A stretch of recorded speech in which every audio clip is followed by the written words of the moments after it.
আমরা এখন এমন জায়গায় আছি, এখান থেকে 40-45 কিলোমিটার পুরোটাই জঙ্গল, পুরো নিস্তব্ধ জঙ্গল। তো মানে মানে চারপাশে দেখি তো কিরকম অন্ধকার, মানে এটা এত পুরো অন্ধকার। জঙ্গল বলতে পাহাড়ি এলাকা। এটা কিচ্ছু না, পাহাড় কেটে শুধু মাঝখানে এই রিসোর্টটা তৈরি, আর কোনো কিচ্ছু নাই।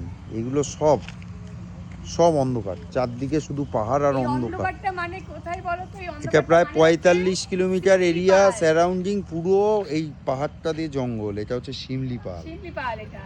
আর এই শিমলিপালে এসছে আমার পর একা নিজে ড্রাইভ করে। হ্যাঁ, তোমরা হয়তো বলবে যে অনেকেই তো ড্রাইভ করে, কিন্তু হ্যাঁ, আমার বর এই ফার্স্ট টাইম নিজের ফ্যামিলিকে নিয়ে এতটা এসছে। সত্যি গর্বে, নিজের ফ্যামিলিকে নিয়ে এতটা ফার্স্ট ড্রাইভ, মানে কেউ, আমার তো মনে হয় না কেউ করেছে নিজের ফ্যামিলিকে নিয়ে, তাও এত রিস্ক নিয়ে। এই যে শিমলিপাল, এত